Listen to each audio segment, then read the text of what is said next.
Hola, buenos días. Eh, Vamos a comenzar la clase de hoy de un repaso de simulación de diagramas de flujo. Vamos a hacer este repaso implementando un ejemplo, que es un ejemplo que les envié por correo hace un momento. La idea es aplicar los conceptos que les pedí que revisaran en los videos de análisis y bueno, y sí, de análisis teórico de las últimas clases. Ya tuvimos un problema en la última clase, no me pude conectar, bueno, problemas con mi computador y por conexión. No obstante lo anterior, toda la materia que tiene que ver con simulación de flowchart, que es relevante para nosotros, está en los 3 videos que les pedí que revisaran, ¿ya? Entonces vamos a comenzar. No me llegó ninguna pregunta a mi correo. Asumo que es más o menos clara la idea y bueno, si les aparecen dudas durante esta clase o después de esta clase, no duden en hacérmelas para poder seguir avanzando de manera armónica, ¿ya? Vamos a comenzar entonces haciendo un repaso de lo que vieron ustedes en los videos que les comenté y de inmediato vamos a pasar a resolver este ejemplo, que es un ejemplo de un tipo de reactor que se llama, o sea, de un proceso que se llama proceso de Otto-Williams, que se utiliza mucho mm, como proceso para probar estrategias de control y de optimización de procesos, ¿ya? Bueno, entonces, como les comentaba, la clase de hoy tiene que ver con un repaso a la metodología de simulación de diagramas de flujo, ¿ya? Y bueno, básicamente la idea de por qué estamos viendo, por qué nos interesa conocer cómo se resuelven los diagramas de flujo, es porque es el paso natural después de haber aprendido a resolver unidades de procesos independientes. Ya, por ejemplo, nosotros trabajamos en la primera parte del curso resolviendo eh, sistemas con reacción química, ¿ya? Y estos sistemas con reacción química comentábamos que de acuerdo a su régimen térmico pues, pueden ser descritos, o sea, tienen regímenes térmicos que pueden ser tipo isotérmico, o sea, conozco la temperatura y requiero calcular el calor. Adiabático, no conozco la temperatura, pero sí conozco el calor, que en este caso es cero, o un valor distinto de cero, en el caso que no fuera adiabático, pero no isotérmico. Y también tenemos otros elementos que son no de reacción, sino que de separación, que lo que hacen es básicamente purificar o, sí, básicamente concentrar, puede ser un determinado producto de interés, después o antes de la etapa de reacción. Ya cuando nosotros trabajamos con sistemas de producción y cuando los queremos simular luego, básicamente lo que nosotros podemos definir es que un sistema de producción o un determinado producto de interés tiene, podríamos decir, 3 etapas, ¿ya? Y dentro de esas etapas pueden haber muchas operaciones, ¿ya? Vamos a decir, por ejemplo, que la primera etapa es donde nosotros recibimos la materia prima, ¿ya? Y esta materia prima que nosotros recibimos la pasamos por una primera etapa de limpieza o de pretratamiento, ¿ya? Y en el pretratamiento lo que hacemos básicamente es eh, tratar la materia prima de tal forma que quede disponible para luego ser transformada, ¿ya? Pretratamiento donde probablemente van a aparecer unos productos que no son útiles, ¿ya? Debido a que el pretratamiento se encarga de eliminar esos productos que son no interesantes para el proceso que queremos aplicar. Luego tenemos una etapa donde nosotros generamos la transformación, ¿ya? Vamos a poner acá una transformación, una etapa de transformación donde puede ser una transformación química, biológica, una mezcla de ambas, puede ser una transformación física también que sea relevante para obtener un producto de interés, que sea un poco más grande, transformación. Y luego de generar esta transformación, que por supuesto puede tener también productos que son indeseados o productos como subproductos de este proceso de transformación, viene una etapa también que podemos aplicar después, que cuando ya tenemos un producto, pero esto es un producto que no está limpio o es un producto recién que viene como resultado de la transformación, viene una etapa de post-tratamiento, donde ¿qué hacemos con el post-tratamiento? Básicamente concentramos el producto de interés y cuando nosotros concentramos el producto de interés, lo que hacemos es generar otras corrientes que están diluidas en el producto de interés. ¿Ya? Cada una de estas etapas no necesariamente representa una unidad, pueden ser múltiples unidades. ¿Ya? Pero el concepto básicamente es indicar que nosotros en un determinado proceso podemos identificar estas 3 grandes secciones, una de pretratamiento, una transformación y una de posttratamiento.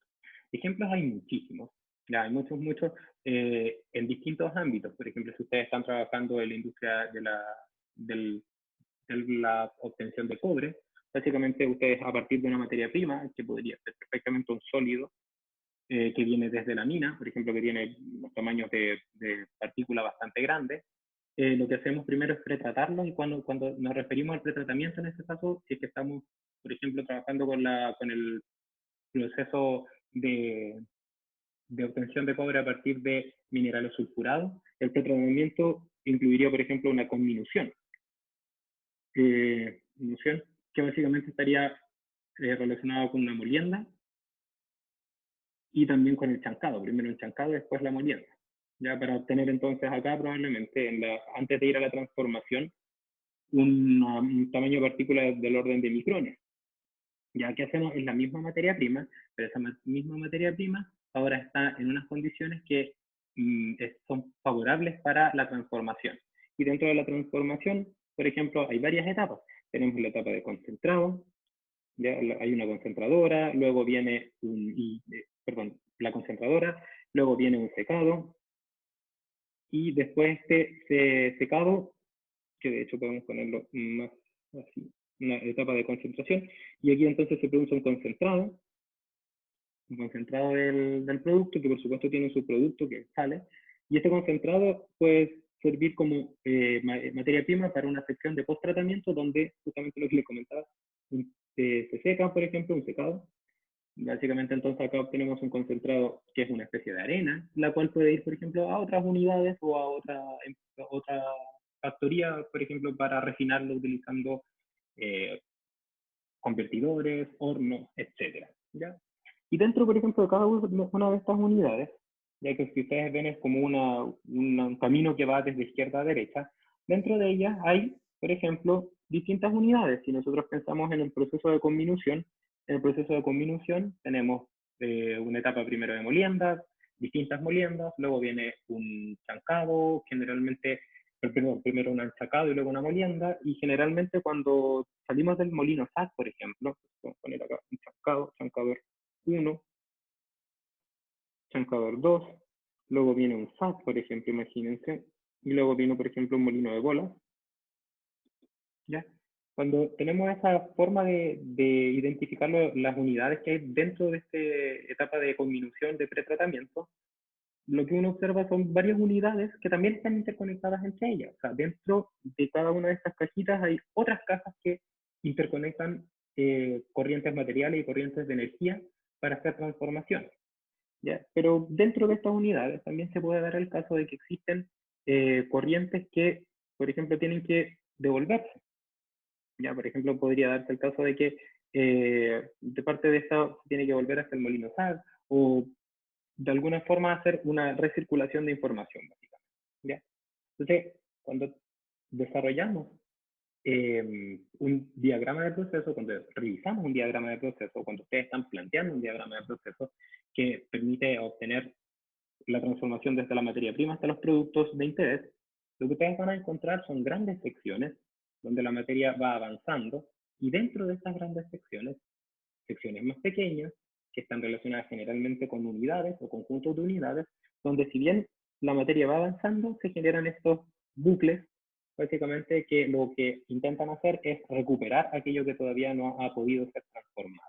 Entonces, eso se llaman reciclos, y básicamente cada una de estas unidades que están acá lo vamos a entender como unidades de proceso que pueden ser descritas utilizando modelos físico-químicos, modelos biológicos, etc. ¿Ya? Entonces, aquí ponemos como ejemplo reactores y capas de separación como separadores flash o columnas de destilación, pero básicamente el enfoque es mucho más amplio, en el sentido de que se puede aplicar para casi cualquier proceso, ¿ya?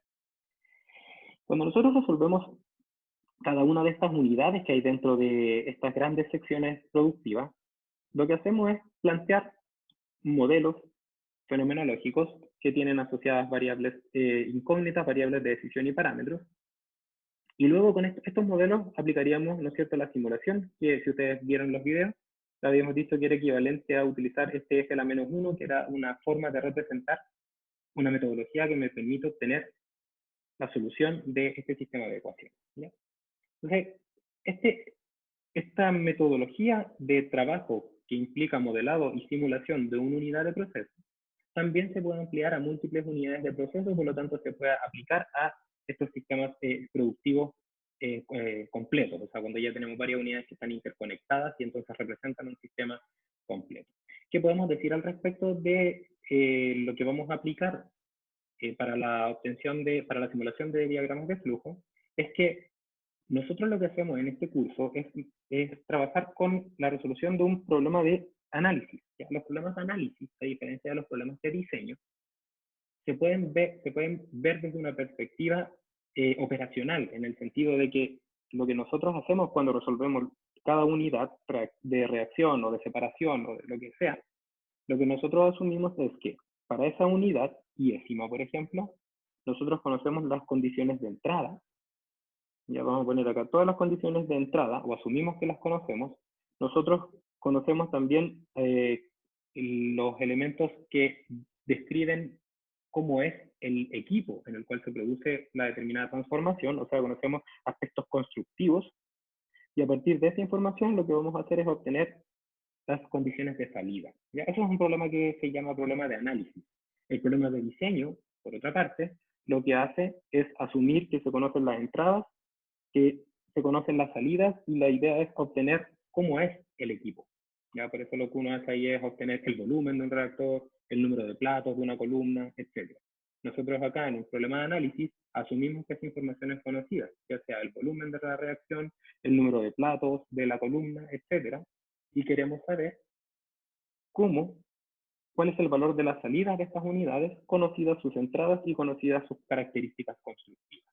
¿Ya? Y eso es lo que hacemos cuando nosotros simulamos, en definitiva. Entonces, cuando trabajamos con estos diagramas de proceso, ya es más complejo desde la perspectiva del tamaño de los problemas que queremos resolver, porque si cada una de estas unidades representa un conjunto de ecuaciones, entonces para resolver el diagrama de proceso tenemos que lidiar con el conjunto de esas ecuaciones, algebraicas, ¿ok?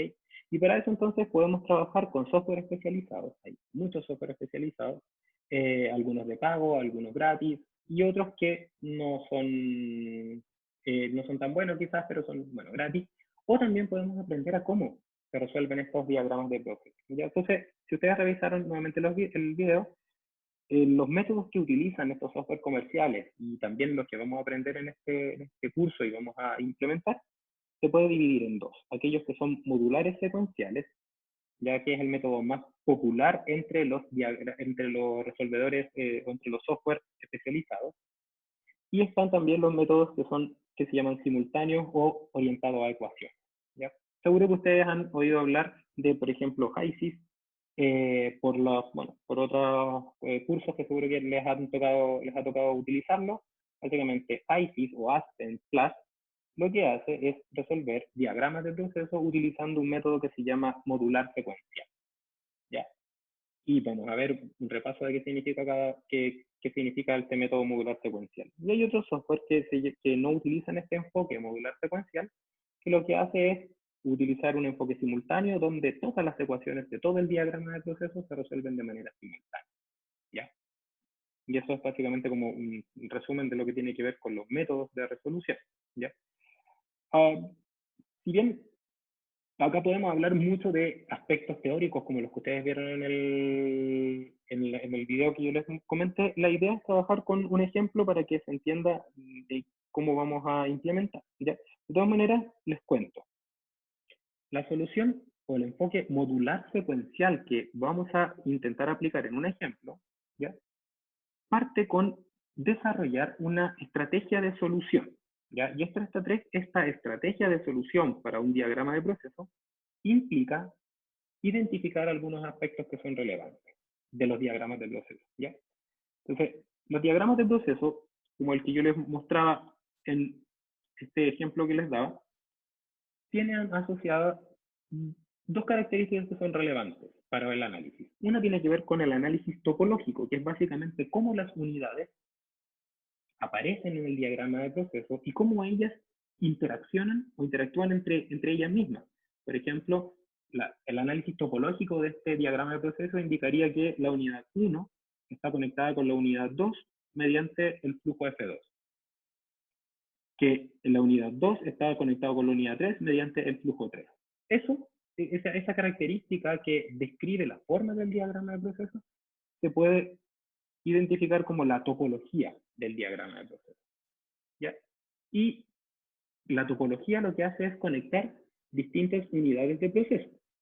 Cada una de estas unidades de proceso con un sistema de ecuaciones que describe su comportamiento. Entonces, la unión del análisis topológico junto con los modelos que hay dentro de cada unidad es lo que permite simular un diagrama de procesos mediante el método secuencial, ya que básicamente lo que hacemos es identificar una secuencia de cómo se van resolviendo cada unidad de manera en orden, algo así como se llama orden de prelación, que es básicamente primero una unidad, luego la otra, ¿ok?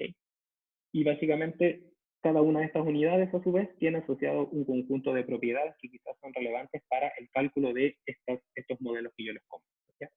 Entonces, cuando nosotros estamos trabajando con este método modular secuencial, el análisis topológico, que complementa al análisis de cada unidad por separado, llega o se obtiene como resultado del análisis topológico un secuenciamiento de cálculo, que es lo más relevante al final del método secuencia. De un secuenciamiento de cálculo que básicamente lo que es indicar el orden en el cual se resuelven las unidades. ¿En qué orden vamos a resolverlo? ¿Ya? Pero la idea es resolver una unidad a la vez. Esa es como la idea del método modular secuencial. ¿Ya? Y claro, y para eso entonces nosotros tenemos que identificar cuando existen reciclos, qué se hace con esos reciclos, y básicamente eso es equivalente a identificar corrientes de teorización. Y bueno, y una vez que nosotros definimos eso, la idea es implementar métodos que se encarguen de resolver estos diagramas de procesos y que converjan en una solución correspondiente. ¿Ok? Y bueno, ahí les voy a poner un ejemplo inmediato con la imagen del Otto Williams. Y el otro método que se puede utilizar o que existe disponible para la simulación de Fauci es el método de resolución simultánea, donde básicamente el mismo conjunto de ecuaciones que forman un diagrama de proceso, acá estaría la unidad 1, 2 y 3, F1, F2 y F3, cada uno con sus respectivas ecuaciones, se trabaja como un todo, se trabaja como una sola unidad grande. Entonces se define un sistema de ecuaciones grande que está compuesto del sistema de las unidades 1, de la unidad 2 y la unidad 3. Y se resuelve todo básicamente igual como lo han hecho hasta ahora. Está como un solo sistema grande de varias ecuaciones con varias incógnitas. Que lo que hace al final es obtener todas las corrientes de proceso. ¿Ya? ¿Qué ventaja tiene este método basado en ecuaciones? La desventaja que tiene es que al resolver todo simultáneamente es necesario darse iteradores iniciales, que lo vamos a resolver con un método numérico, que en general es súper difícil porque básicamente tenemos que darnos iteradores iniciales para la unidad 1, para la unidad 2 y para la unidad 3 al mismo tiempo. Ya. Es bastante complejo desde el punto de vista de cuáles son los valores que me doy si ni siquiera sé la corriente que ingresa a la unidad 2, cómo sé yo cuál va a ser la corriente que va a salir y por lo tanto cómo sé yo cuál es un iterador bueno para este conjunto de ecuaciones. Pero tiene la ventaja que si es que estos métodos se implementan en programas que permiten calcular derivadas de manera automática, ¿ya? Que no es el caso de MATLAB, hay otros resolvedores que hacen eso. Las derivadas de estos tipos de sistemas son poco densas. En la matriz jacobiana de este tipo de sistemas es poco densa y por lo tanto existen como muy buenas propiedades para aquellos programas que calculan derivadas. Entonces básicamente se puede aplicar de manera muy adecuada el método de Newton siempre y cuando el programa tenga esta característica de cálculo de derivadas. ¿Ya? Que básicamente, como les comentaba, no es el caso que nosotros vamos a aplicar acá. ¿Ya? Y por el otro lado tenemos una ventaja del método secuencial modular. Tiene la ventaja de que tenemos una característica que, como podemos resolver unidad a unidad, entonces cada problema se resuelve de manera independiente, entonces los iteradores iniciales que me tengo que dar para cada unidad pueden obtenerse o pueden estimarse a partir de la corriente, por ejemplo, que ingresa a la unidad respectiva, la cual se obtuvo previa solución de la unidad anterior. Entonces, la obtención de los iteradores iniciales es mucho más, no digamos fácil, pero más manejable. ¿Ya? Pero tiene una desventaja, es muy relevante, y es que cuando tenemos reciclos, llegar a un secuenciamiento de cálculo puede ser complejo. ¿Ya? Y básicamente ahí tenemos que aplicar unos métodos, aparte tenemos que aplicar un método de punto fijo que se llama, que básicamente implica que la convergencia de los reciclos es compleja. ¿Ya? Entonces, con base en esos antecedentes y sin dilatarlos más, quería mostrarles un ejemplo que nos va a permitir aplicar la idea de la resolución secuencial, que es con la que más vamos a trabajar en este curso. Les envié algún material ya en el sitio, ya para que se lo puedan descargar. Si no lo han descargado, en ese material aparece un PDF donde está la explicación completa de este diagrama que yo les voy a mostrar acá, por si tienen dudas y quieren revisarlo, ¿ya? Yo voy a partir de la base de que ya básicamente vamos a trabajar directamente con el diagrama de proceso, ¿ya? Entonces, este diagrama de proceso que queremos resolver es el diagrama de procesos que se llama proceso de Otto Williams. ¿Ya? El diagrama de Otto Williams está modificado porque tiene varias partes que simplifican su modelo, porque la idea es conocer cómo se implementan varias unidades que se interconectan entre ellas, más que la dificultad propia de cada unidad en particular. ¿Ya? Entonces, ¿de qué se trata este diagrama de procesos? Este diagrama de procesos fue propuesto como en el año 70, por ejemplo, por estos dos personajes, ¿ya? Donde la idea fundamentalmente era describir un proceso productivo ficticio que tuviese características esperables en un proceso productivo real, y la idea de describir este proceso productivo ficticio era utilizarlo como mecanismo de prueba o como benchmark, de hecho esa es la palabra, para distintos algoritmos que desarrollaran los ingenieros químicos que intentaran mejorar la producción. O sea, esto básicamente es un banco de pruebas del método el diagrama de Otto Williams es un banco de pruebas para, por ejemplo, control, para optimización de la producción, para secuenciamiento de la producción, etc. ¿Ya? Y básicamente el proceso consta de un sistema reaccionante, un intercambiador de calor, un separador que es un decantador, una columna de destilación y finalmente una etapa de reciclo o de separación de productos, voy a poner acá el número 5, que básicamente uno de estos elementos sale fuera del diagrama de proceso y que se llama purga, y la otra parte se intenta recircular con el objetivo de recuperar materia prima que no se ha transformado. ¿Ya? Este es el diagrama de procesos de Otto Williams. ¿Okay?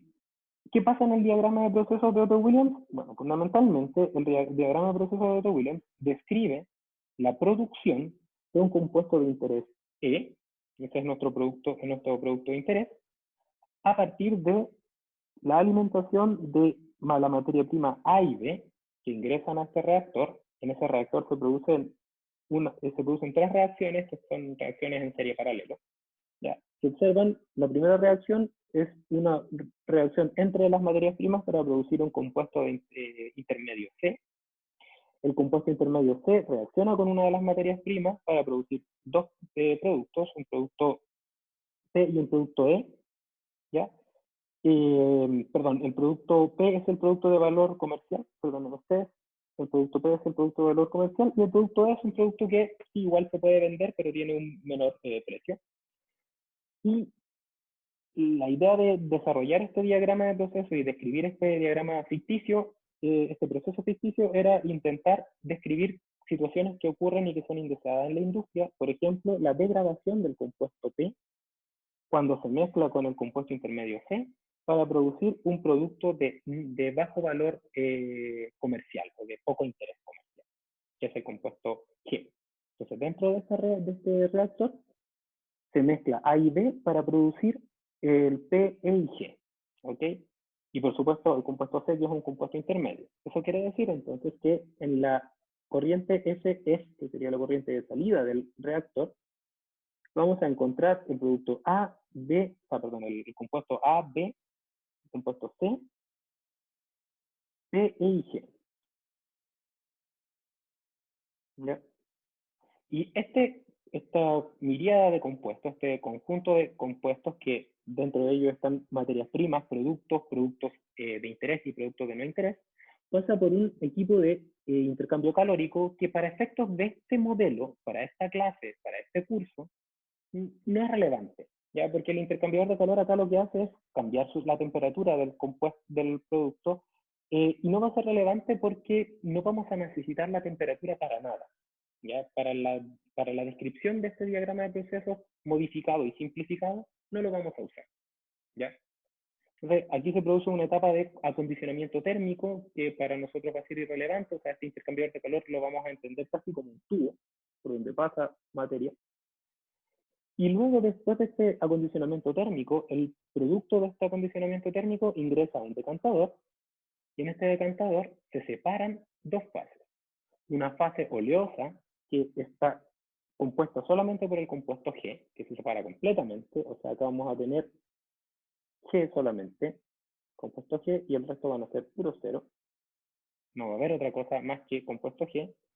Y por arriba del decantador vamos a obtener todos los elementos excepto el G, porque vamos a considerar que el G sale por la parte de abajo del decantador. Y luego viene otra unidad, que es la unidad de columna de destilación, una columna de destilación que para efectos prácticos A, B, C, P, E y 0. Para efectos prácticos, esta columna de destilación no la vamos a modelar con todas las ecuaciones para cada plato, porque es súper extenso el modelado que habría que hacer, y simplemente vamos a decir que una parte del producto P de interés sale por la parte de arriba, es lo único que sale por arriba, acá sale solamente P, y por el fondo va a salir también producto P y van a salir el resto de los componentes. ¿Ya? Esto básicamente es como el diagrama, la descripción del proceso. Y acá viene una etapa de separación, donde básicamente es como una especie de válvula, donde vamos a separar el flujo en dos, uno se va a recircular y el otro va a salir como una curva. ¿Ya?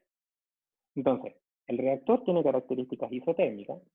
¿Ya? El intercambiador de calor se encarga de enfriar el efluente del reactor.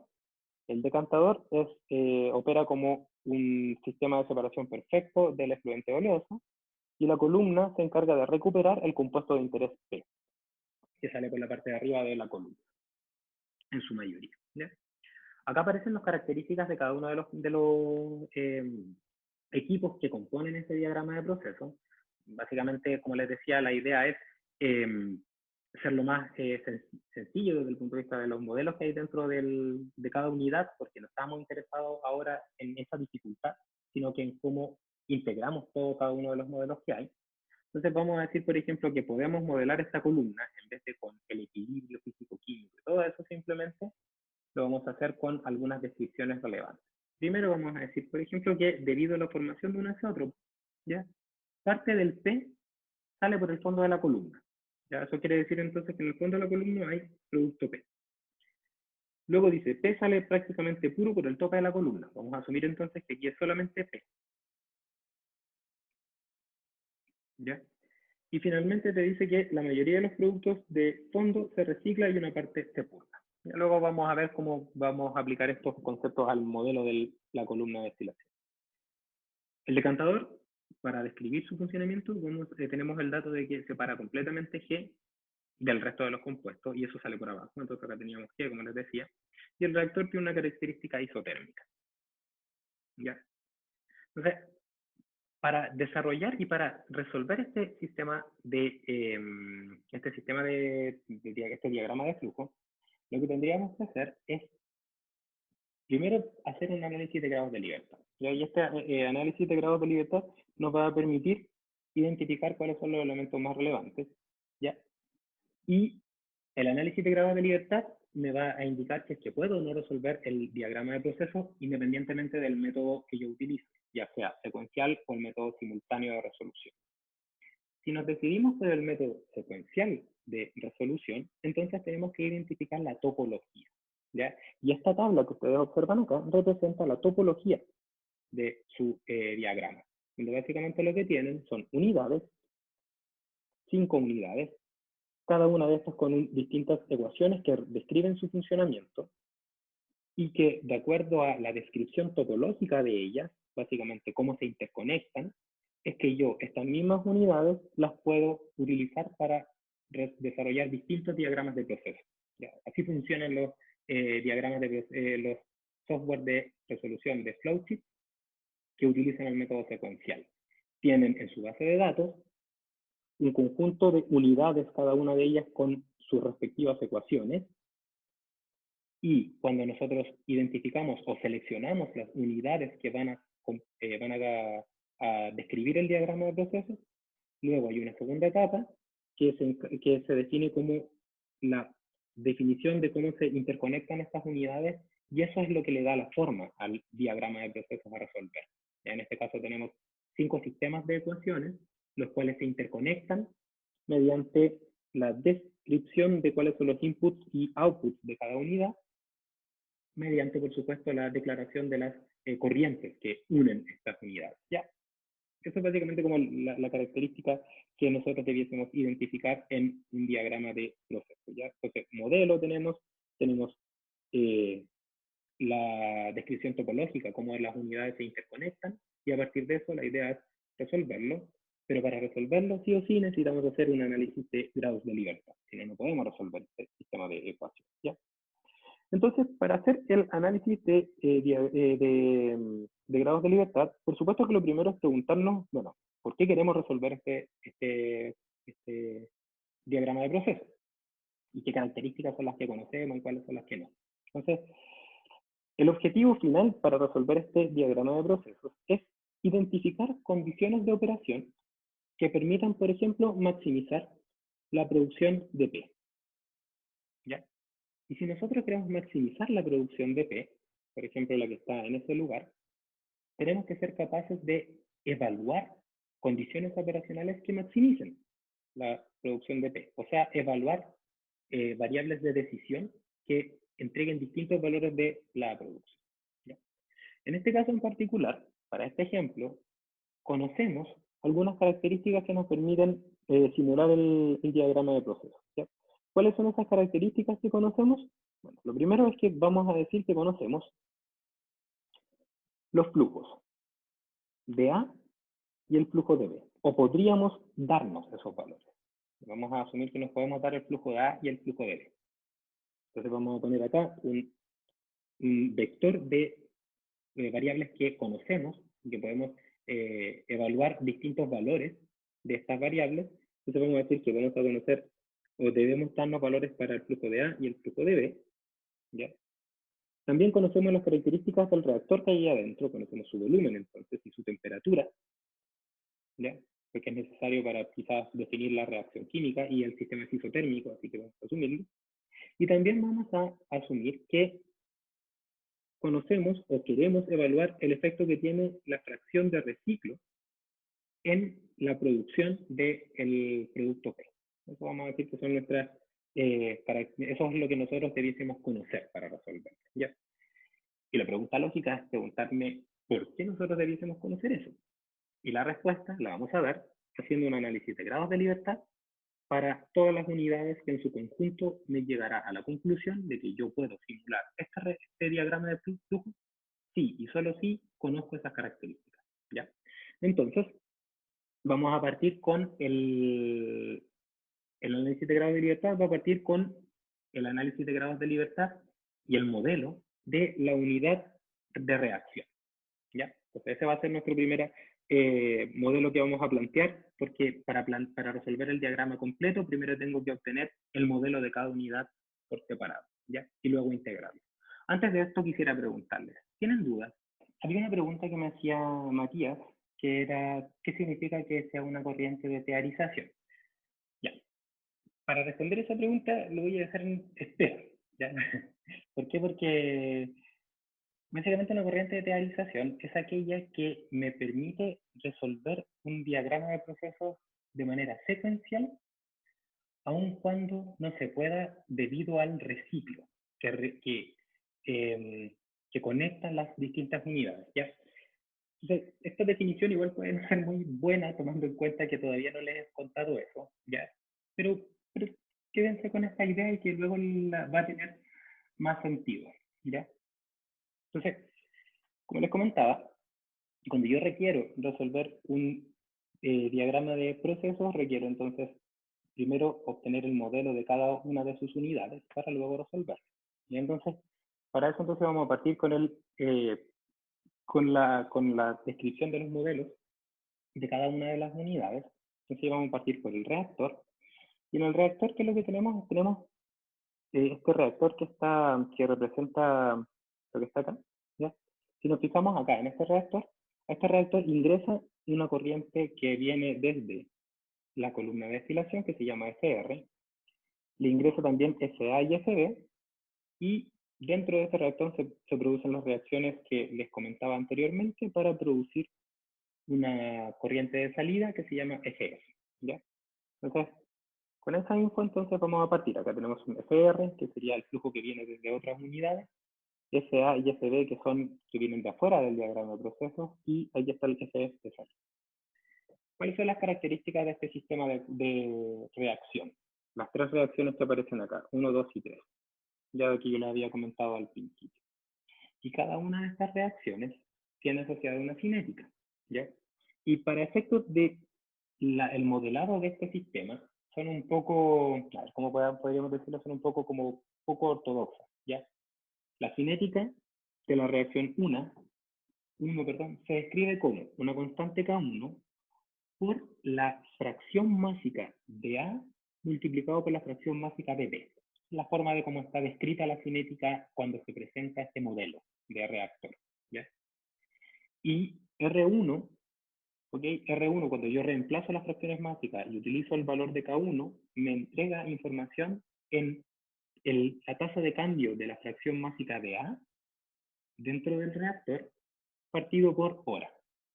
¿Ya? Esa es la unidad de la cinética de la reacción que ahí aparece.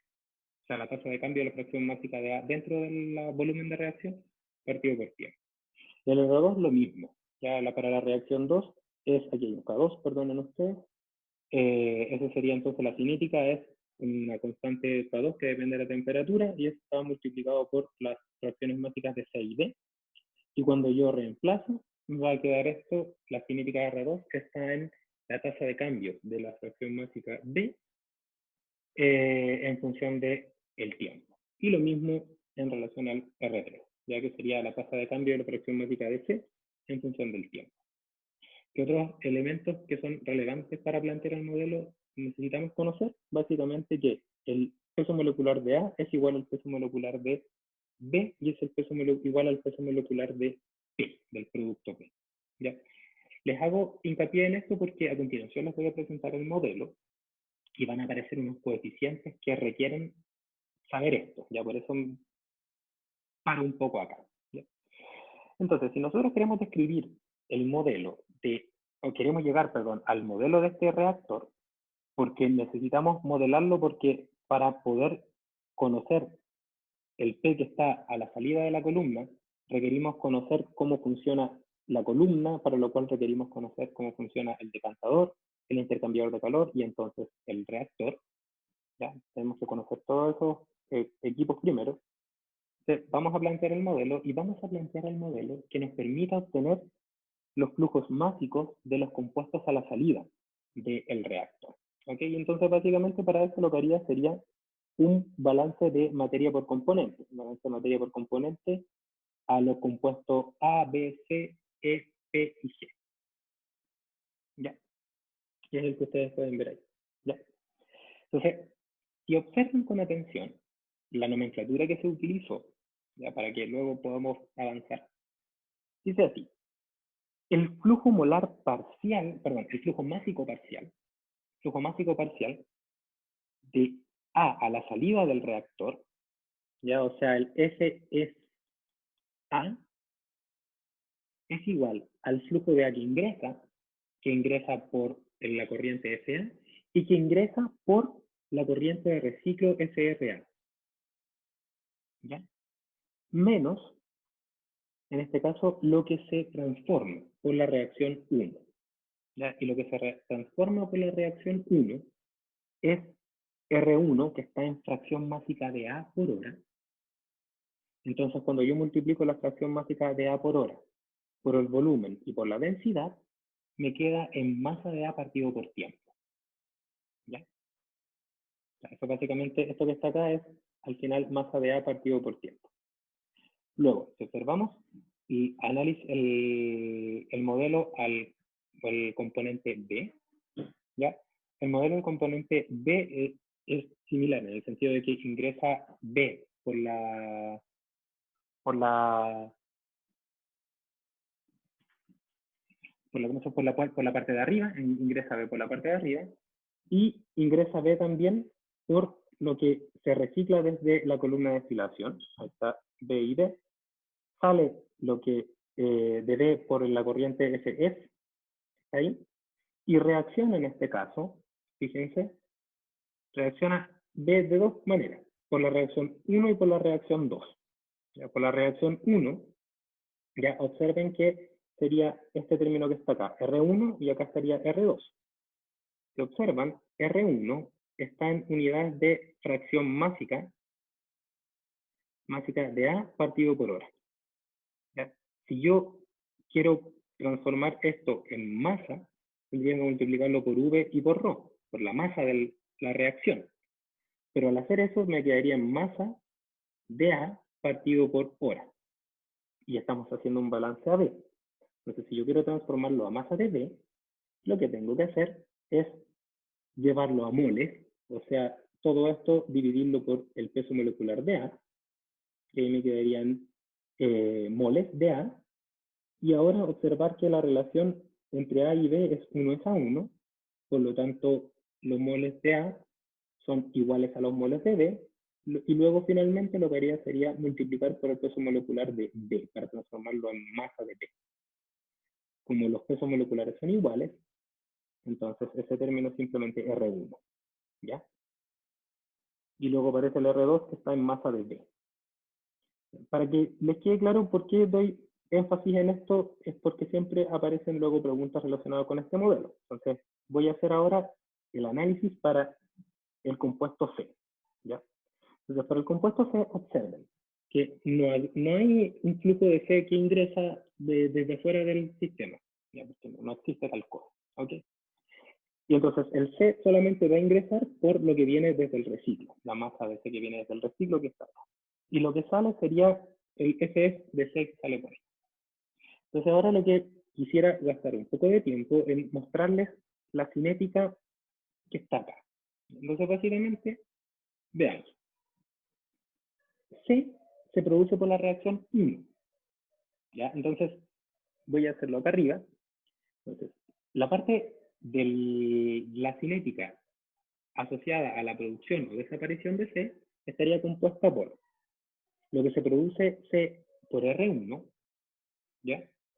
Lo que se produce, lo que se gasta en C por R2 y lo que se gasta en C por R3. O sea, sería R2 y estaría R3 con un signo negativo y acá habría un signo positivo, ¿ya?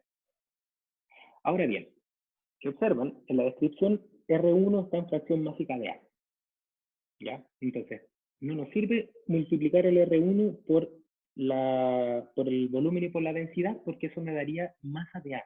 Y nosotros queremos que aparezca masa de C, ¿ya? Entonces, para que aparezca masa de C, ¿ya? Noten lo siguiente, esto es relevante.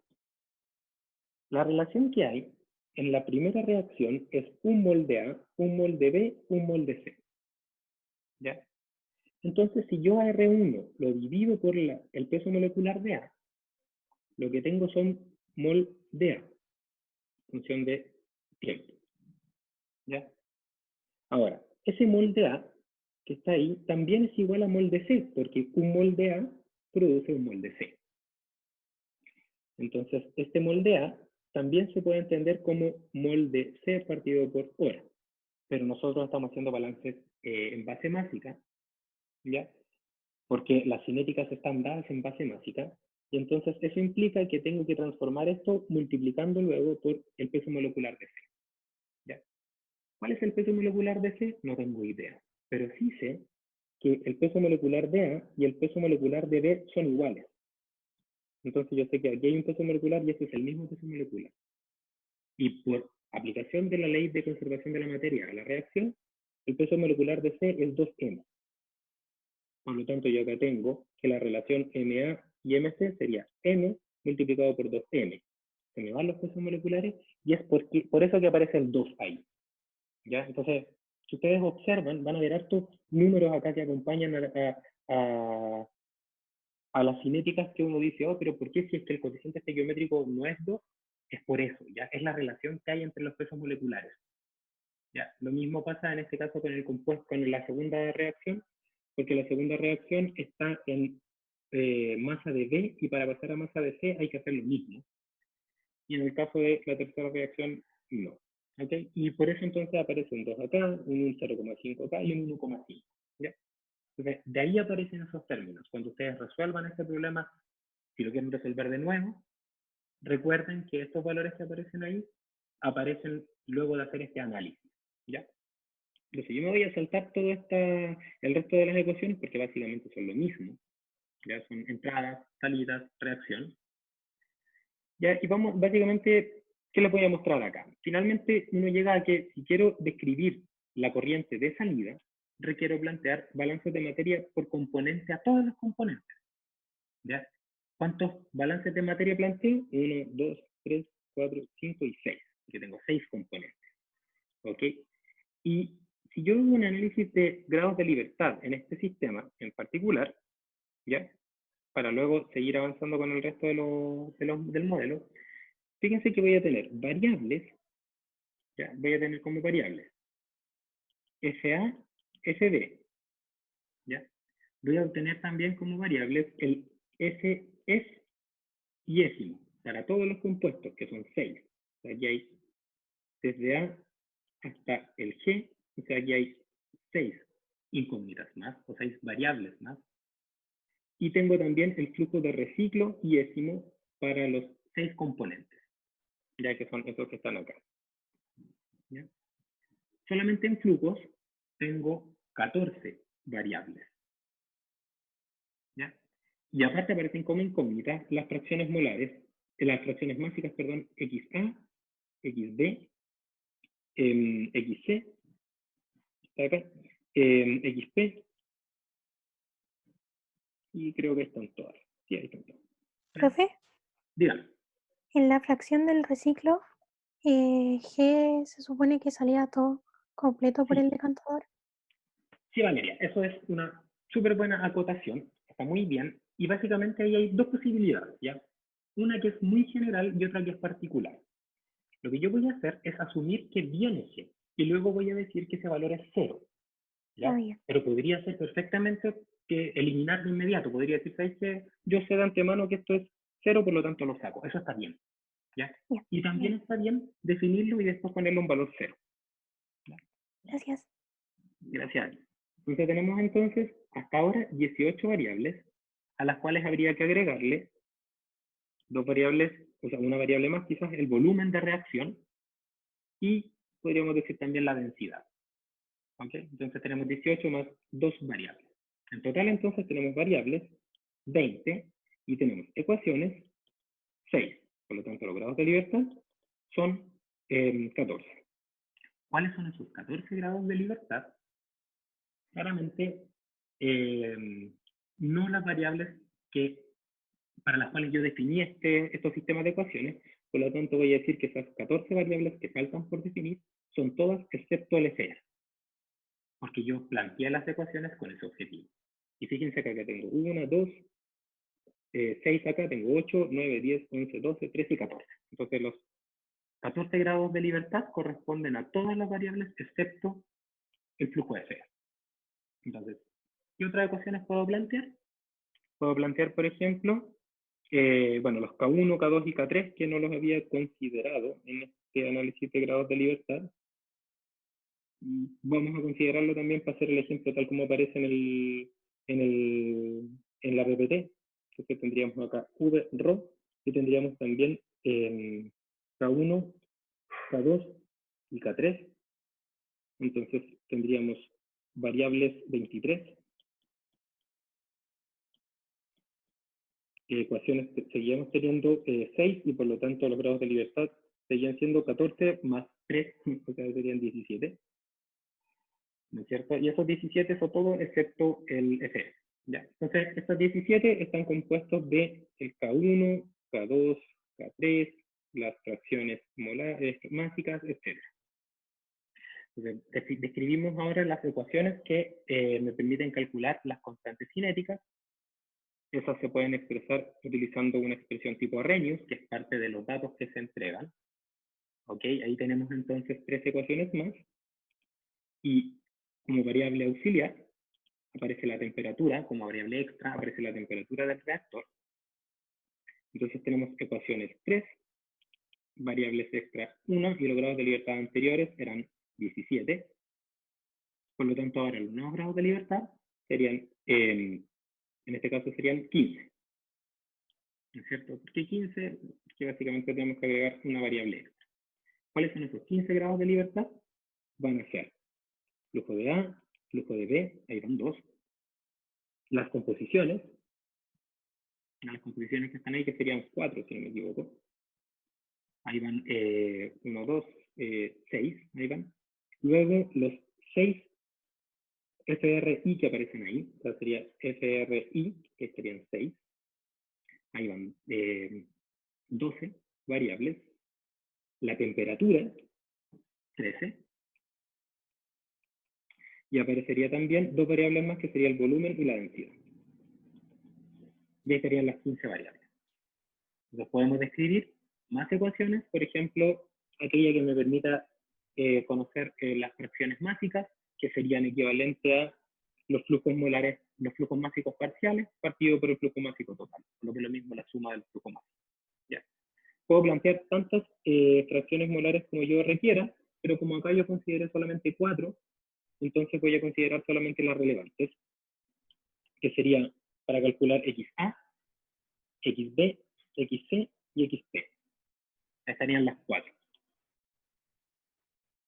En total, entonces, tenemos para el análisis de grados de libertad, son los anteriores 15 menos 4 ecuaciones extra que aparecen, que no tienen incógnitas nuevas, por lo tanto, tenemos 11. ¿Cuáles son estos 11? Todas excepto las fracciones másicas que se fueron. Estas se fueron, las fracciones másicas. Estas son las 11 grados de libertad que quedan por describir. ¿Podemos plantear más ecuaciones? No. ¿Por qué no podemos plantear más ecuaciones? Por lo siguiente, fíjense. Las 11 variables que ya vamos a describir son elementos constructivos del reactor, que nosotros estamos resolviendo un problema de análisis, así que tenemos que conocer ese valor. Si fuese un diseño, un problema de diseño, lo calcularíamos, pero eso implicaría que debiese conocer la salida, que no es el caso. ¿Ya? ¿Podemos obtener la densidad? Sí, podríamos calcularlo de alguna ecuación, pero la verdad es que podríamos asumir para este caso que es constante, porque la verdad es que no es relevante. ¿Podemos conocer la temperatura mediante una ecuación? No, porque el sistema funciona a una temperatura definida. Nosotros tenemos que setear el valor de la temperatura para que el reactor opere, porque es un reactor isotérmico. ¿Podemos plantear ecuaciones para conocer A y B? No. ¿Por qué no podemos plantear ecuaciones para A y B? Porque son corrientes que vienen desde afuera del diagrama de proceso, que son valores dados, variables de decisión. Y por último, ¿podemos plantear ecuaciones acá, en este diagrama de proceso, en esta unidad, para conocer FR? Tampoco. ¿Por qué no? Porque eso depende del funcionamiento de la columna de destilación que está más adelante. ¿Ok? Entonces acá nos quedamos pillados. Entonces acá decimos, ok, hasta acá podemos llegar. Entonces tenemos hasta ahora un diagrama de procesos que tiene 11 grados de libertad, solamente habiendo identificado el modelo del reactor. ¿Cuáles son esos 11? Son las 6 flujos másicos parciales del reciclo, los 2 flujos másicos de la entrada de materias primas, temperatura, volumen y densidad. Si seguimos hacia adelante, tendríamos que hacer el análisis de grados del modelo y, por lo tanto, el análisis de grados de libertad para cada una de las unidades que constituye el diagrama de proceso. Y si en este caso seguimos el orden de izquierda a derecha, nos correspondería hacer el modelo del intercambiador de calor el cual, como yo les comentaba, su temperatura no interesa para este ejemplo, ¿ya? Porque la temperatura está dada en el reactor, es un valor fijo conocido, es un dato que tienen que utilizar, y el decantador y la columna de destilación, su modelo, no requiere conocer la temperatura. Por lo tanto, podemos decir simplemente que el intercambiador de calor para nosotros es una especie de tubo, donde cada flujo másico parcial que ingresa es igual al flujo másico parcial que sale. ¿Ok? Entonces, si yo me fijo en este modelo, que es muy sencillo y básicamente es trivial, pero tiene un objetivo más pedagógico, podemos hacer un análisis de grados de libertad en este punto y sabemos nosotros que teníamos inicialmente 11 variables por describir. Y cuando nosotros planteamos el modelo para este intercambiador de calor, tenemos variables nuevas, la salida, o sea, F, X, Y. Hay 6. ¿Ya? ¿Y no aparece F? No, porque ya lo conté en el análisis previo. ¿Y cuántas ecuaciones tenemos? Tenemos 6 ecuaciones, una para cada balance de materia por componente. Por lo tanto, el análisis de grados de libertad sigue siendo 11 y sigue siendo las mismas variables que están heredadas desde el reactor. Si hacemos lo mismo a continuación con el decantador, vamos a obtener el mismo resultado, ¿ya? Aquí en azul encierro el modelo del decantador, que es bastante sencillo y se obtiene a partir de la descripción del funcionamiento del equipo. ¿Qué dice el equipo? Que toda la cantidad de G que ingresa al decantador sale íntegramente por la parte de abajo. ¿Ya? Entonces nosotros vamos a definir un flujo másico parcial de cada corriente, ¿ya? De cada componente, perdón, de los 6 componentes, pero yo voy a decir a priori, aun cuando lo voy a definir, voy a decir a priori que el modelo va a asignarle un valor igual a 0. Y es un poco lo que me preguntaba Valeria, en el sentido de que me decía, ¿por qué si es que el resto, los elementos son, el G sale solamente por abajo y por el lado no hay G, entonces ¿por qué igual considero que hay un flujo? Lo considero porque después yo podría modificar en la descripción del funcionamiento del decantador y, por ejemplo, ver qué pasa cuando el porcentaje de remoción no es de un 100%, sino que es de un valor no de un 100%, es un 90%. Entonces, el mismo modelo me serviría para eso. ¿Ya? Pero por mientras voy a decir que todos los componentes que salen por abajo tienen flujo cero, excepto el G. ¿Cuánto vale el flujo de G que sale por abajo? Igual al flujo de G que entra. ¿Ya? Y el flujo D, el FD, se puede describir con balance de materia por componente también, indicando que todo lo que ingresa, con la excepción de G, va a salir por la corriente D, excepto el G, que su valor es cero. ¿Ya? Entonces, si hacemos un análisis de grado de libertad en este equipo, tendríamos lo que se hereda, que viene desde el intercambiador de calor, que a su vez viene del reactor. Variables nuevas, tenemos 12, que son las 6 de salida y las 6 de salida por abajo. Ecuaciones, tenemos 12, por lo tanto los grados de libertad siguen siendo los 11 heredados desde el reactor. ¿Ya? Para que se entienda la idea de por qué estoy haciendo esto, ¿ya? Y para que se entienda la idea también de por qué, aun cuando los flujos son cero, yo igual lo describo como variable, noten que al final, cuando yo intento resolver un diagrama de procesos, mis incógnitas son equivalentes a las corrientes de proceso. ¿Ya? Y después le podemos hacer una abstracción mucho más sencilla para hacer este análisis de grados de libertad, pero básicamente lo que podemos indicar es que, si es que yo quiero conocer cómo funciona este decantador, quiero conocer entonces las salidas conociendo las entradas, entonces el número de ecuaciones que tengo que plantear tiene que ser igual a el número de propiedades que describen las corrientes de salida multiplicado por el número de corrientes de salida. En este caso planteo 12 ecuaciones porque cada corriente se describe con 6 propiedades, flujos parciales de cada componente, y como tengo 2 corrientes de salida, planteo 12 ecuaciones. ¿Ya? Si por ejemplo necesitáramos conocer la temperatura de W y la temperatura de D, entonces tendría que plantear más ecuaciones. ¿Ya? Una ecuación más para describir la temperatura de salida, y luego una ecuación que diría que las dos temperaturas de salida son iguales. ¿Ok? Seguimos entonces finalmente o casi finalmente con el modelo de la columna, ya, donde básicamente tenemos que lo que ingresa se divide en dos, una parte que se va por arriba, que es el producto de interés, y una parte que se va por abajo, que es el fondo. ¿Ya? De acuerdo a la descripción del funcionamiento de la columna, dice lo siguiente, ¿ya? Lo que, todo lo que ingresa a la columna, con la excepción de P, ¿ya? O sea, A, B, C, E y G, aun cuando G es cero, pero básicamente si es cero, lo que entra cero va a salir cero. ¿Ya? Todo lo que ingresa por la columna, con la excepción de P, va a salir por abajo, por el fondo. ¿Ya? Entonces acá tenemos 5 ecuaciones que dicen eso. ¿Ya? Luego tengo una ecuación que dice que, que por arriba solamente sale P. Por lo tanto, el flujo másico parcial de todos los otros componentes son cero. Eso quiere decir que aquí, y fíjense acá que tenemos nuevamente 5 ecuaciones más. ¿Ya? Y luego tenemos una descripción que indica que debido a la formación de un azeótropo, ¿ya? La cantidad de el producto D que sale por el fondo es equivalente al 10% del producto E que ingresa a la columna. ¿Ya? Esta es la expresión que aparece ahí. Acá tenemos una ecuación más. Y finalmente, la diferencia, lo que no sale por el fondo de D, sale por la parte de arriba, y aquí tenemos una ecuación extra.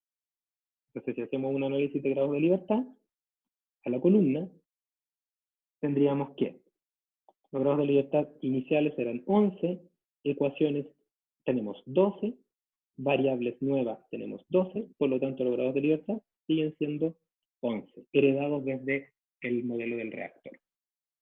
Y finalmente llegamos al separador. Y un separador, ustedes lo pueden entender como un sistema que lo que hace es una T, por ejemplo, una T, ¿verdad? Que divide la corriente en dos, y para controlar el flujo que se va hacia un lado o hacia el otro, le tenemos que poner una válvula. ¿Ya? Entonces, esa válvula tenemos nosotros que setear su valor, porque no podemos poner una válvula y no saber si está completamente abierta o cerrada. O sea, es un valor que nosotros debiésemos conocer, ¿ok? Aunque debiésemos fijar en nuestro sistema. Entonces, si nosotros planteamos el modelo del separador, básicamente el modelo del separador nos dice que los flujos molares parciales, o flujos máxicos parciales, se van a dividir de acuerdo a la fracción que se va hacia el reciclo y a la fracción que se va de purga.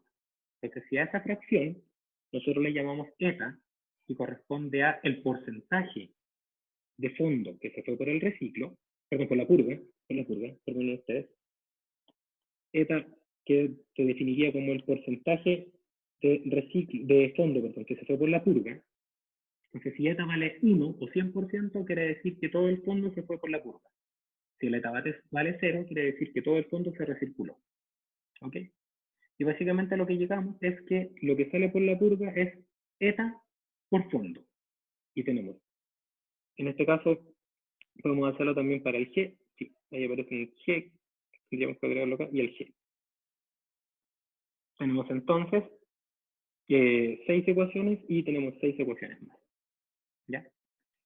Y fíjense lo que pasa acá. Cuando yo termino de hacer el análisis de grados de libertad, esta es la última unidad de todo el diagrama de proceso. Fíjense que nosotros teníamos inicialmente 11 variables. ¿Cuántas variables nuevas aparecen? Aparecen solamente las que están en la purga, porque el reciclo ya lo conté. Lo conté cuando hice el análisis de grados de libertad del reactor. Ahí están contados. Entonces no puedo volver a contarlas, esas variables. ¿Ok? Entonces, como variables, tengo extra solamente la purga, que son 6, por supuesto. ¿Ok? Y tengo como ecuaciones 12, que son las que describen lo que va hacia el reciclo y lo que va hacia la purga. Entonces, si yo hago un análisis de grados de libertad acá, voy a observar que ahora mis grados de libertad van a ser solamente 5. ¿Por qué solamente 5? Porque, bueno, básicamente tenemos un número de ecuaciones sobre el número de variables nuevas, que es 6, el cual resta al 11 y me quedan 5. Y este análisis de grado de libertad, que dice que hay 5 variables que quedan por describir, serían aquellas que se heredaron desde el reactor menos el flujo de reciclo. ¿Por qué? Porque yo planteé ecuaciones para describirlo. Entonces, para el diagrama de procesos, yo tengo grados de libertad 5, que estaría dado por flujo de A, flujo de B, la temperatura, el volumen y la densidad.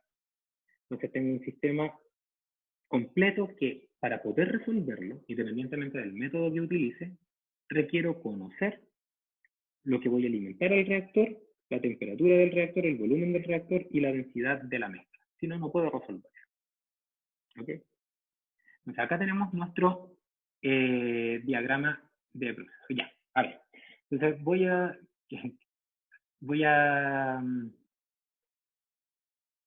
leer un poco y me voy a preguntar si fueron entendiendo. Primero, en el chat me preguntan, Sebastián me pregunta por qué hay un 2 en el balance de C antes de la reacción. Eso ya lo respondí con esta relación de peso molecular.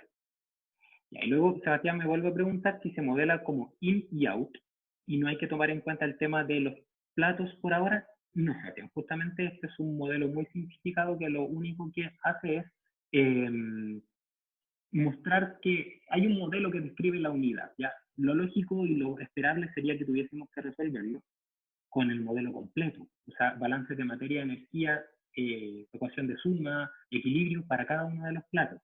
Pero como les contaba, eso es, desde el punto de vista práctico, para implementar acá, imposible. ¿Ya? Por eso lo vamos a hacer así solamente. ¿Okay? Entonces, en resumen, tenemos 5 grados de libertad. 5. ¿Ya? Y en el caso de nuestro problema, que es el problema de análisis, por eso el nombre del curso es de análisis de procesos químicos, el problema de análisis es básicamente relacionado con los grados de libertad que permiten describir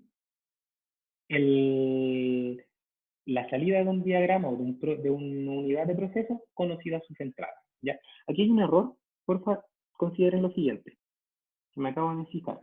Dentro de las variables nuevas, a mí se me había olvidado considerar una, ¿ya? Que es la fracción de purga que está acá. Que no la conté. Entonces sería fracción del flujo de purga y el eta. Entonces los grados de libertad serían realmente 5 más 1. ¿Ya? Y esos 5 más 1, 6 grados de libertad serían entonces todos los flujos más el eta. O sea, lo mismo que le había contado antes, SA, SD, T, V y ρ, y aparte habría que agregarle el eta. ¿Ya? ¿Por qué tengo que darme el valor de eta? Porque no puedo echar a andar el equipo, no puedo evaluar, por lo tanto, no puedo analizar cómo el equipo va a funcionar, si es que no conozco la posición de la válvula.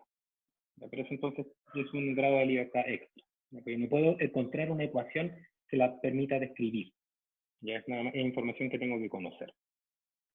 Ok, entonces ahí sí aparece el grado de libertad 5 porque ρ se asume como conocido y constante. Entonces se saca y por eso aparece el grado de libertad 5.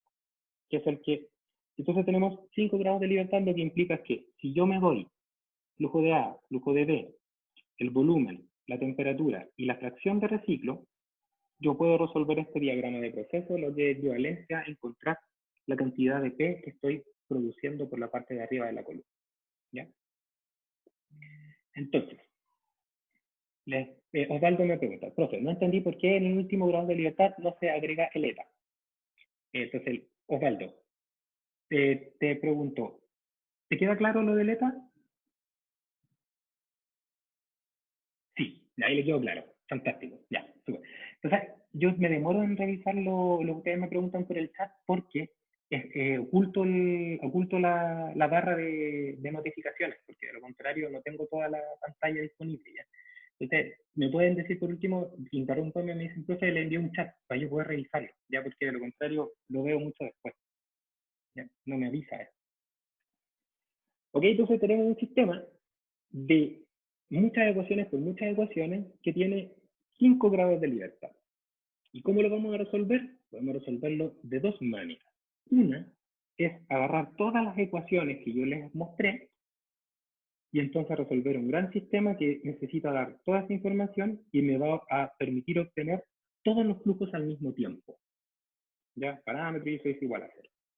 ¿Ya? O sea, aquí dice que hay 57 ecuaciones, o sea, tendría que resolver un sistema de 57 por 57. Y ese sistema de 57 por 57, cuando lo resuelva, obtendría todas las corrientes. Todas, al tiro, todas, simultáneamente. ¿Ya? Perdón, todas las corrientes y aparte estas variables internas que necesitaba, las fracciones molares y los K1, K2 y K3, ya que aparecían también como incógnitas. Eso es una opción. Y la otra opción es plantear una secuencia de cálculo que permita resolver este sistema de manera, secuencial, ordenada. ¿Ya? Entonces, vamos a partir de la base de que vamos a resolverlo mediante un método modular secuencial, ya que es el que vamos a utilizar. ¿Ya? ¿Y cómo lo vamos a hacer? Entonces, el método modular secuencial lo que requiere es proponer una secuencia de resolución. Y la secuencia de resolución es como dice su nombre, una descripción de paso a paso cómo se va resolviendo el sistema, el diagrama de proceso. ¿Ya? Entonces, les voy a mostrar este diagrama de procesos y la topología de este diagrama de procesos, ¿ya? Utilizando una herramienta que aparece en los videos que les pedí que revisaran, que se llama matriz de incidencia. ¿Ya? ¿Qué es la matriz de incidencia? La matriz de incidencia define cómo se relacionan las unidades con las corrientes que son incógnitas. ¿Ya? Entonces, fíjense que en esta matriz de incidencia aparece cada unidad y aparece cada corriente que es incógnita, entendiendo que estas corrientes tienen que ser resueltas mediante los modelos que hay aquí. ¿Ya? ¿Ok? Entonces, cuando yo resuelvo cada unidad por separado, ya, fíjense que voy a obtener lo siguiente. Si me fijo en la unidad 1, en la unidad 1 aparecen como incógnita el SS y aparece el reciclo. Eso quiere decir entonces que aparece el SS y el S reciclo. En la unidad 2 aparece el SX y el SS. Perdón. En la unidad 2 aparece el F así, FX y FX. En la unidad 3, que es representada por el decantador, aparece el FX, que está acá, y aparece como salida el SD y el SW. En la columna ingresa el SD y sale FPRO y FFondo. Y en la unidad de separación aparece el FPurga, el FFondo y el FR. ¿Ya? Eso es una matriz de incidencia que lo que hace es mostrar cómo inciden las variables o las corrientes en cada una de las unidades. ¿Ya? Cada una de estas unidades tiene asociada un conjunto de ecuaciones. ¿Ya? Por ejemplo, la unidad 1, que tenía grados de libertad al debe, que tenía 11 grados de libertad, ¿ya? Planteaba un conjunto de ecuaciones, un número de ecuaciones, que era igual, voy a ponerlo acá, a 6. 6 ecuaciones más el K1 más las fracciones mágicas. De hecho esperen un momento, son las 6 ecuaciones que están acá, 7, 8, 9, 10, 11, 12 y 13, si no me equivoco.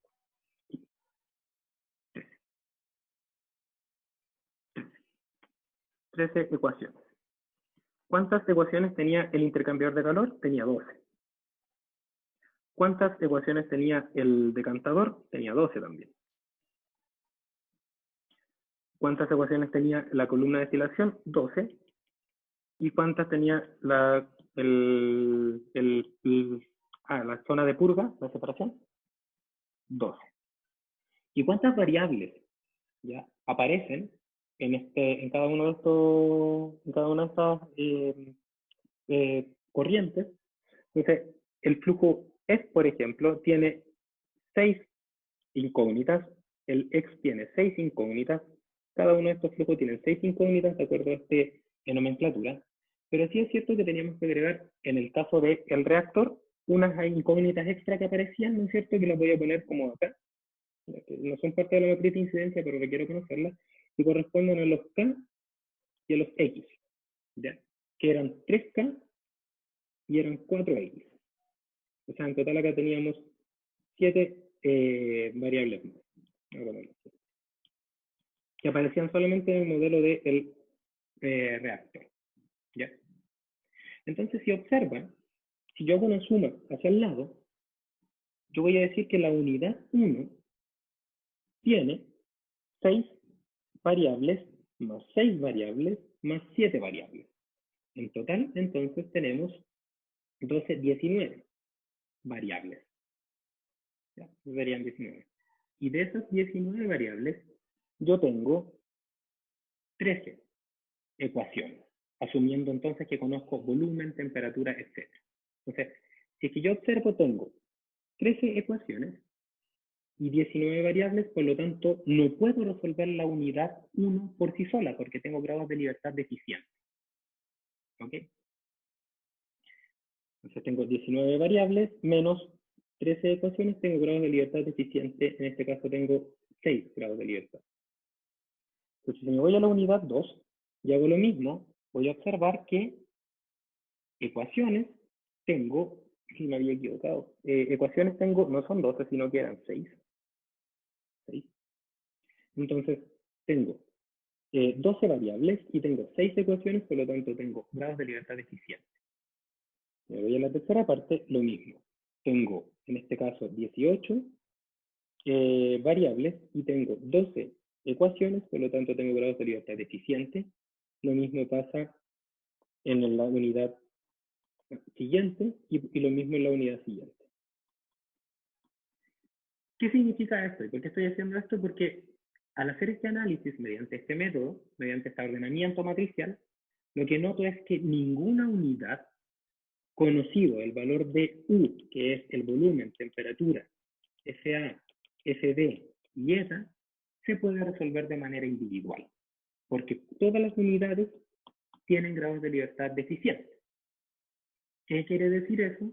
Que si yo propongo un método secuencial de resolución de este diagrama de procesos, no puedo resolver ninguna unidad por sí sola. ¿Ok? ¿Y por qué pasa eso? Porque existen reciclos. ¿Ya? ¿Y dónde están los reciclos? ¿Y por qué afectan? ¿Y dónde molestan los reciclos?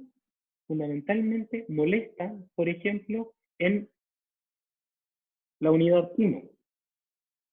¿Por qué? Porque si observan la unidad 1, que tiene 19 variables, ¿ya? Tiene de esas 19 variables 6 que son el reciclo. Y que si no tuviese reciclo este diagrama de proceso, imagínense ustedes de que yo tomo este diagrama de proceso y entonces agarro esto y le digo, de ahora en adelante ese reciclo no va a existir. Si yo hago eso, no aparece este reciclo, entonces, fíjense lo que pasa. Al no aparecer el reciclo, no existe esta corriente, ni tampoco existe esta corriente. Y como no existe esa corriente, en vez de tener 19 variables, ahora voy a tener solamente 16. 13. Voy a tener 13. Y con las 13 ecuaciones que tiene la unidad 1, yo podría resolver solamente la unidad 1, pero eso es bajo el supuesto de que no conozco, o sea, que no existe un reciclo. O sea, sería un diagrama de procesos que no tiene esta parte. ¿Ya?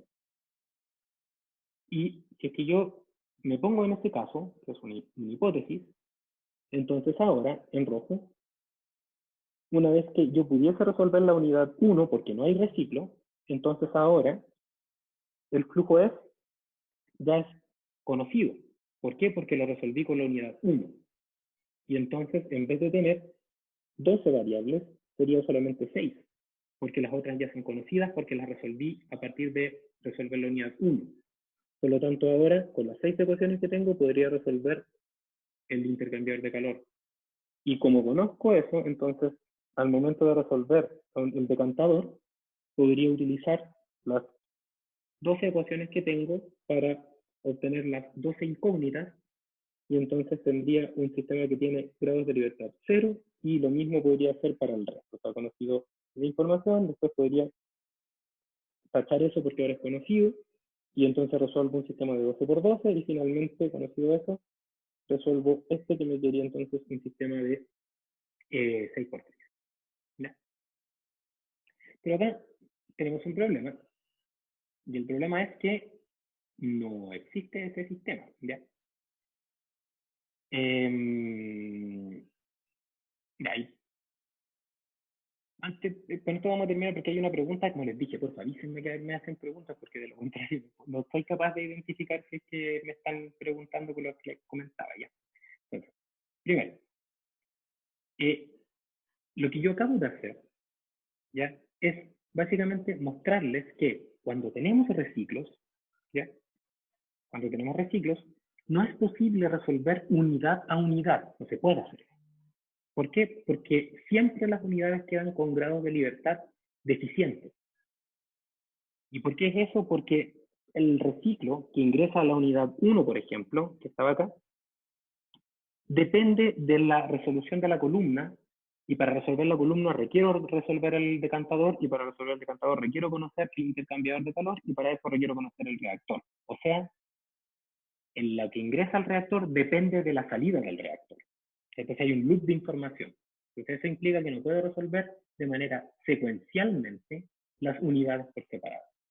Entonces, como no puedo hacer eso, lo que tengo que hacer es ponerme en un supuesto que es equivalente a decir que en vez de resolver este diagrama de procesos con reciclo, voy a resolver un diagrama de procesos sin reciclo. O sea, voy a eliminar la corriente de reciclo. O quizás, dicho de otra forma, voy a utilizar acá una especie de tijera, que lo que va a hacer es que va a cortar esa corriente de reciclo de tal forma de que no exista esta interacción entre las dos unidades. ¿Ya? Y de esa forma entonces resolverlo. ¿Ya? Por favor, yo les había pedido que revisaran 3 videos. ¿Ya? Los videos son cortitos, duran 20 minutos, uno que dura un poco más. Ahí está todo lo que les estoy contando. ¿Ya? Bien. Si no lo han visto, revísenlo, por favor. No se van a demorar mucho y van a tener un acercamiento bastante bueno respecto a el ejemplo que estamos haciendo y el ejemplo que les va a mostrar mañana Benjamín. Ya Benjamín mañana les va a subir una ayudantía en poco tiempo más, que tuvo un problema con los archivos que estaba subiendo y que entiendo que ya lo solucionó. ¿Ya? Entonces, para terminar, voy a responder a la pregunta que me hizo Sebastián. Sebastián me pregunta, voy a dar textual para que podamos definirlo. Dice, profe, ¿el proceso se resuelve asumiendo que ya está activo o se asume que es la primera vez que se echa a andar? ¿Ya? Sebastián, estamos trabajando con ecuaciones algebraicas que describen el funcionamiento en estado estacionario de las unidades de proceso. ¿Ya? Eso quiere decir que el diagrama de proceso representa una planta que está en operación. Ya que está en operación y que está en operación y que está en estado estacionario, porque estamos utilizando modelos estacionarios, ¿ya? O con eso, ya. Entonces, con esto terminamos y les pido, porfa, ya, ahí le quedó claro al chat. Les pido, porfa, que revisen los 3 videos que les envié para que la ayudantía que tengan mañana se entienda, ya, porque Benjamín mañana no va a hacer todo esto que estoy haciendo yo, sino que él va a partir simplemente resolviendo el sistema de ecuaciones mediante el método secuencial, ¿ya? Entonces, porfa, revisen los videos que les había pedido que vieran, de tal forma de sacarle mayor provecho a lo que van a ver mañana en resolución del ejercicio. Nosotros vamos a seguir trabajando el viernes desde acá. Ya, desde este punto yo lo voy a dejar ahora en stand-by y entonces el viernes vamos a continuar aplicando el método de resolución secuencial. ¿Ok? Eso. Terminamos con eso la clase. Que les vaya muy bien y nos vemos el próximo viernes.